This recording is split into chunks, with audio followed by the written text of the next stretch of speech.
लेकिन वहीं बीजेपी की एनडीए के गठबंधन में शामिल रहे नीतीश कुमार ने बाजी मार ली है और वहीं चंद्रबाबू नायडू ने भी इसमें बाजी मारते हुए नजर आए हैं। दोनों को विशेष दर्जा प्राप्त कह सकते हैं आप कि दोनों को जो बजट मिला है बड़े ही दोनों ही आंध्र प्रदेश और बिहार खुश नजर आए हैं।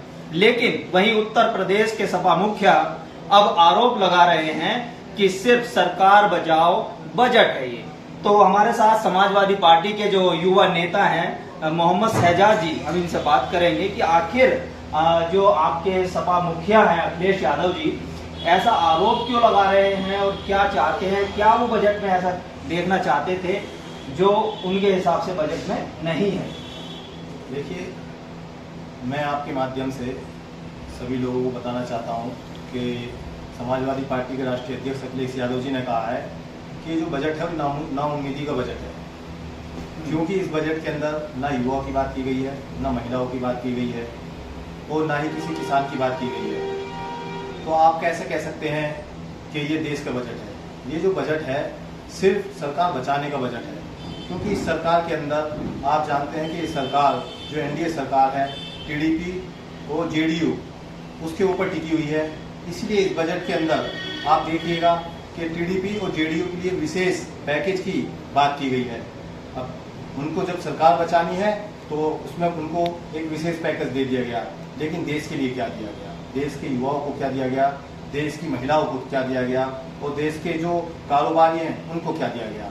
बहुत समय से लंबी अरसे से एक मांग चली आ रही थी कि जो देश के करदाता हैं उसको कर में राहत मिले, लेकिन आप देखिए कि लगातार जो देश का मध्यम वर्ग है उसको कर में आज तक कोई राहत नहीं मिली और ना ही सरकार से कोई उम्मीद है कि आगे भी किसी तरीके की कोई उम्मीद इस सरकार से जो मध्यम वर्ग है वो कर सकता है। शहजाद जी, आपने जो है आरोप लगाया कि ये देश का बजट नहीं है। अगर बजट देश के लिए नहीं है तो 2 करोड़ प्रधानमंत्री ने जो है बजट पेश होने के बाद जो संबोधन किया है देश को, उन्होंने कहा कि 2 करोड़ हम उद्यमी बनाएंगे, एमएसएमई के लिए जो है 20 लाख उन्होंने कर दिए हैं। आप ये आरोप लगा रहे हैं या आपके सपा मुखिया की जो भाषा है आप उस पर चल रहे हैं? नहीं, देखिए प्रधानमंत्री जी बात करते हैं हमेशा उद्यम लगाने की। प्रधानमंत्री जी रोजगार की बात क्यों नहीं करते, रोजगार देने की बात क्यों नहीं करते हैं? आप देखिए युवा, देश के युवा सड़कों पर है, किस तरीके से पेपर लीक हो रहा है। आप देश के युवाओं को रोजगार नहीं दे पा रहे हैं। देश के अंदर जो पहले से ही उद्यम लगे हुए हैं उनको सरकार सुरक्षा नहीं दे पा रही है। आप कैसे कह सकते हैं कि हम 2 करोड़ की, इससे पहले 2 करोड़ नौकरी की भी बात की देश के प्रधानमंत्री ने। आप बताइए कि हर साल देश के प्रधानमंत्री ने 2 करोड़ नौकरी देने का वादा किया था, वो कहाँ गया? 10 साल का इस सरकार का कार्यकाल हो चुका है। इस हिसाब से 20 करोड़ नौकरी, 20 करोड़ युवाओं को रोजगार मिल जाना चाहिए था। अब आप उद्यम लगाने की बात करते हैं, जैसे वो जुमला था वैसे ही 2 करोड़ जो रोजगार देने की प्रधानमंत्री बात करें वो भी जुमला ही साबित हो। आप आरोप ये फिर से लगा रहे हैं कि उद्यमी लगाने की जो बात कर रहे हैं, लेकिन अगर इस पूरे बजट में अगर आप देखें, अगर आपने पूरे बजट को समझा हो, देखा हो तो मैं आज तक पे देख रहा था, एक टीवी चैनल है, तो उस पर 19 बार कर्मचारी शब्द का इस्तेमाल किया गया है पूरे बजट में। और ये जो कर्मचारी शब्द है यानी कि देखा जाए तो वो कहीं ना कहीं रोजगार से जुड़ा हुआ है। तो आप तो ये सरकार पे ये है कि विपक्ष में बैठे हुए हैं तो आरोप तो आपको मरने की आदत हो गई है। देखिए, आरोप नहीं है। आप देखिए, कल आप कर्मचारियों की बात करते हैं, बार बार वो कर्मचारी शब्द का इस्तेमाल कर रहे थे। आप देखिए इस वक्त जितनी भी देश की संस्थाएं हैं, जिसकी भी बड़ी संस्थाएं हैं, आप एनटीपीसी की बात करते हैं, वहाँ ठेकेदारी प्रथा चलती आई हमेशा से। वो पहले क्या होता था, जो एनटीपीसी के अंदर या किसी भी देश के जो नवरत्न थे वो सारी संस्थाएं जो सरकारी संस्थाएं, वहाँ जो प्राइवेट लोग काम करते थे ठेकेदारी पे उनको काम दे दिया जाता था। वहाँ क्या होता था कि जो सरकार की तरफ से जो वहाँ कर्मचारी होते थे ठेकेदारों के अंदर, उनको बहुत सारी प्रोटेक्शन दी जाती थी, उनको बहुत सारी सुविधाएं दी जाती थी कि भाई उनको जो रोजगार ठेकेदार के द्वारा दिया जा रहा है उसमें उनकी जो सैलरी समय पर आती थी, उनको बहुत सारी सुविधाएं होती थी, बहुत एक लंबे अरसे तक उनको वहाँ रोजगार मिलता था। लेकिन अब हम क्या देख रहे हैं कि वहाँ जो कर्मचारी हैं, जो ठेकेदार द्वारा हायर किया जाता है, उनके क्या हालात हैं? उनको कोई रोजगार नहीं है, कभी उनको थोड़ा रोजगार दे दिया जाता है, लेकिन उनकी कोई सैलरी का ठिकाना नहीं है। उनको सब जो ठेकेदार हैं वो अपनी मनमर्जी उनकी ठेकेदारों की बढ़ गई है और जितनी भी गवर्नमेंट संस्थाएं हैं वो सब बेची जा रही हैं, उनको प्राइवेट किया जा रहा है। तो हम कैसे कह सकते हैं कि प्रधानमंत्री कर्मचारियों की बात करें? प्रधानमंत्री जी कहाँ कर रहे हैं कर्मचारियों की बात? सारी सरकारी संस्थाओं को तो प्राइवेट कर रहे हैं, सारे प्राइवेट जो बड़े बड़े बिजनेसमैन हैं उनके हाथों में सौंप रहे हैं। तो वो कैसे कह सकते हैं कर्मचारियों के विदेशी हैं? वो हो ही नहीं सकते। आप देखिए ना कि क्या काम हो रहा है देश के अंदर। मतलब कहने का आपका ये है कि जुबानी कुछ और है और धरातल पर कुछ और है। देखिए ये जो सरकार है ना, इसे जुमलोबाजी की सरकार है।